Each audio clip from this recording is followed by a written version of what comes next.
Baik, bismillahirrahmanirrahim.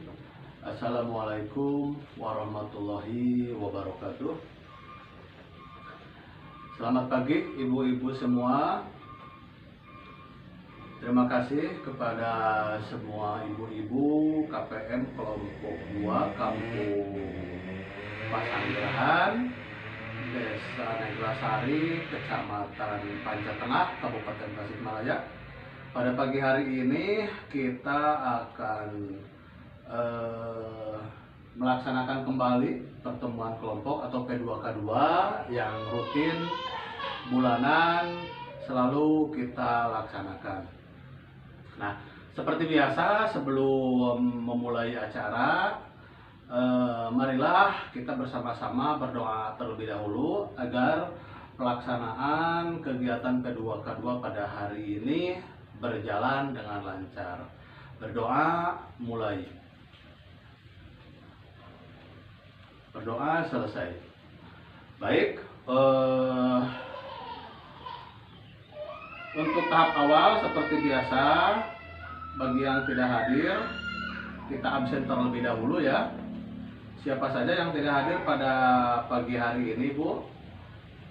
Ya, disebutin yang tidak hadir saja untuk mempercepat waktu. Ya, oh Ibu Munawaro sakit, Bu Lia izin. Terus Ibu siapa? Bu Maryam. Oh ya, Bu Maryam sakit. Berarti untuk peserta ada 3 orang yang tidak hadir, Bu ya. Berarti untuk seluruh peserta yang hadir pada pagi hari ini ada 31 orang. Baik. Yang sudah hadir masih punya semangat ya, mumpung masih pagi. Di pertemuan yang lalu saya di sini sebagai pendamping PKH sudah menjelaskan mengenai materi-materi. Namun untuk tema pada pertemuan pagi hari ini kita akan membahas mengenai merencanakan utang dengan hati-hati di langkah 2 modul 2 ya, modul 2. Nah, baik ibu-ibu, sebelum kepada materi saya ulas, di sini ada sedikit film. Mohon karena di sini tidak ada infokusnya, coba ibu lihat saja di lembar cerita 2A ya. Nah, di situ disebutkan dalam film yang seharusnya kita tonton, kita harus bisa memilih. Kita harus bisa memilih atau merencanakan utang dengan hati-hati. Tadi bisa di sini dikatakan ada seorang ibu, ibunya Ibu Lili dengan seorang anaknya yang bernama Agus. Dia sakit ya. Nah, terus di sini dalam diskusi pada pagi hari ini, jadi intinya jika kita bisa mengambil inti dari film tadi, jika kita tidak rutin menabung dan tidak dapat mengendalikan pengeluaran, maka kita akan lebih sering berutang. Utang yang tidak dikelola dengan cermat bisa membawa masalah besar. Nah, itu intinya. Nah, untuk di lingkungan kita sendiri, Bu ya, di Kampung Pasanggerahan ini, coba ada yang mempunyai utang ke bank nggak? Coba acungkan tangan. Wah, ini hampir semuanya mempunyai utang ya.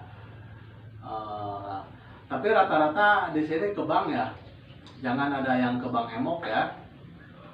Nah, saya juga tidak bisa melarang sih kalau masalah utang, karena di situ ada kebutuhan ibu-ibu yang mungkin ya di luar jangkauan lah, di luar jangkauan. Tapi setidaknya kita harus memilih-milih lah, memilih-milih atau merencanakan. Apalagi sekarang sedang maraknya bank emok ya.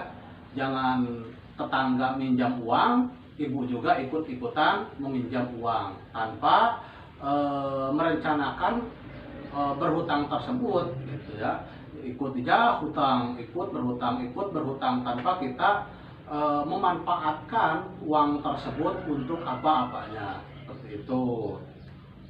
Nah, jadi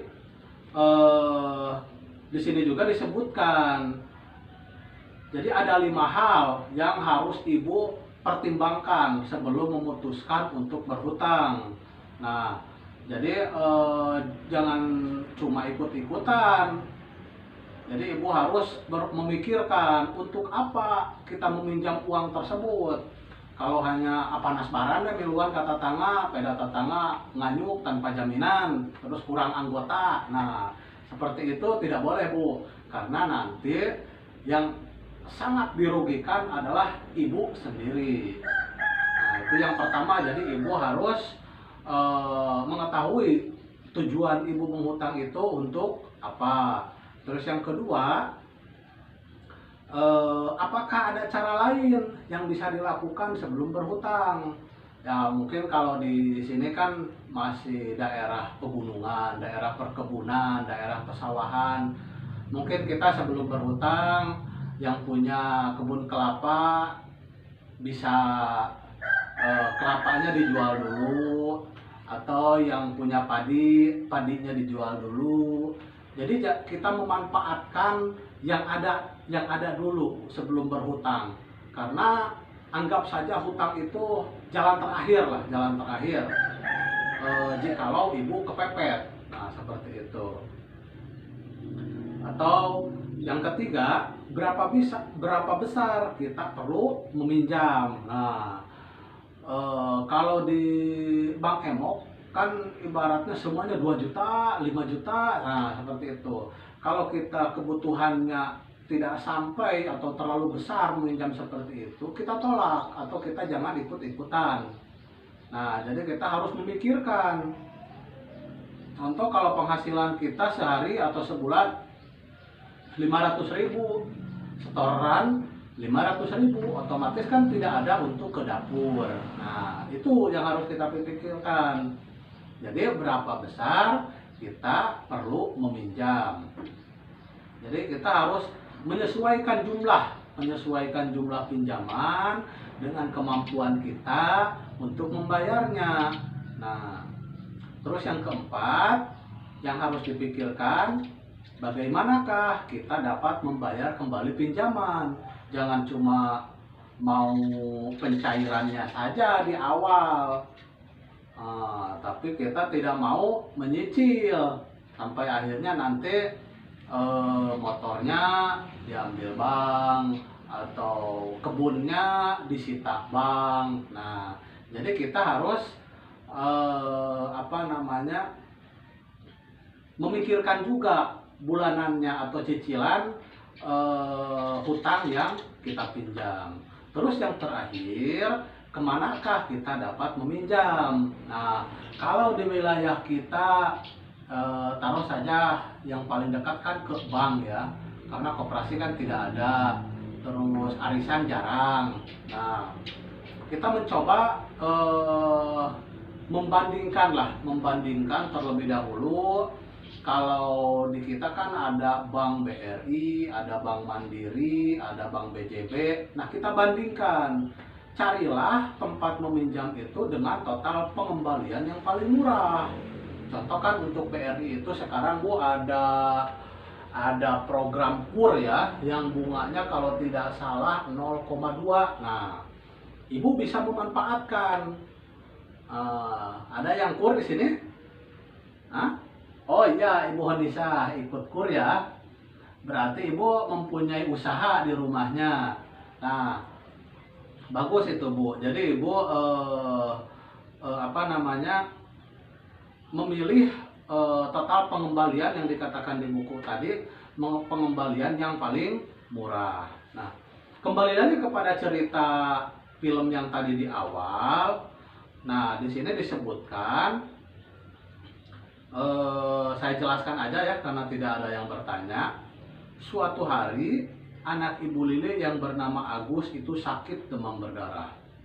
Nah, Ibu Lili membutuhkan uang sebesar 500.000 untuk membayar tambahan obat dan biaya transportasi.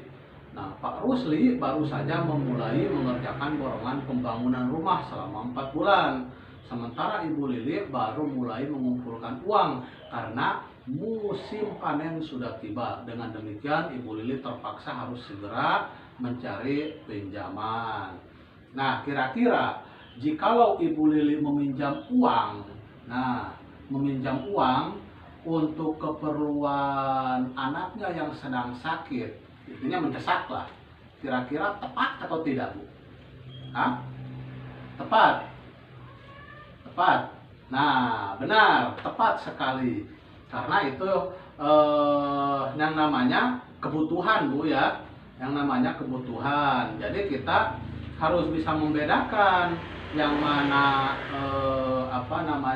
keperluan yang bisa disimpan atau kebutuhan yang sangat mendesak. Sangat betul sekali. Nah, siapa tadi yang menjawab? Ibu Lia ya?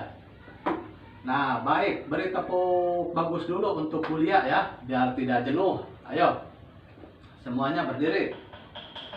1, 2, 3, tepuk bagus. Bagus, bagus.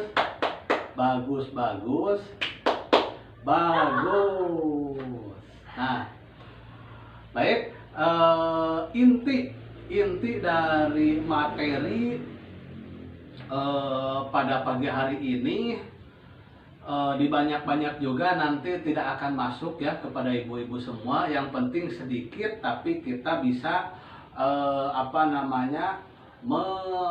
meresapi atau mengambil hikmah dari materi yang saya sampaikan pada pagi hari ini. Nah, nanti sebelum pulang silakan, tadi kan sudah berdiskusi ya, nanti lembar jawaban ini kan dibagi 3 kelompok. Nanti lembar jawabannya kita tempel di dinding, tanggapan-tanggapannya, terus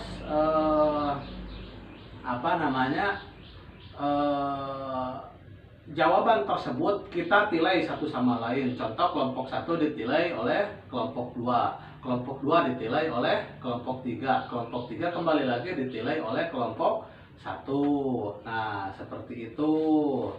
Jadi nanti semuanya aktif ya, jangan cuma kita melakukan kegiatan pada pagi hari ini menghabiskan waktu semata tanpa kita mengetahui inti dari pertemuan kelompok pada pagi hari ini. Nah, dan untuk di pertemuan yang akan datang, saya harapkan untuk materi pada pagi hari ini sudah terpampang semuanya di lembar tugas ibu-ibu masing-masing. Nah, untuk pertemuan pagi hari ini temanya kita merencanakan utang dengan hati-hati. Nah, untuk di minggu yang akan datang tema yang akan kita bahas di bulan yang akan datang pada saat kedua yaitu memilih tempat meminjam. Nah, dalam pemilihan tempat meminjam juga tadi kan sudah dikatakan harus memilih apa, Bu? Memilih tempat yang lebih murah total pengembaliannya. Bagus ya. Semuanya saya kira ini sudah paham karena dilihat dari wajah-wajahnya semuanya kayak punya hutang karena pada mahir ya dalam menjawabnya. Nah, baik ibu-ibu, karena kita terbatas oleh waktu juga, mungkin untuk pertemuan pagi hari ini saya cukupkan sekian. Mohon maaf jikalau ada kekurangan. Ditutup dengan doa, wallahul muwaffiq ila aqwamit thoriq. Wassalamualaikum warahmatullahi wabarakatuh.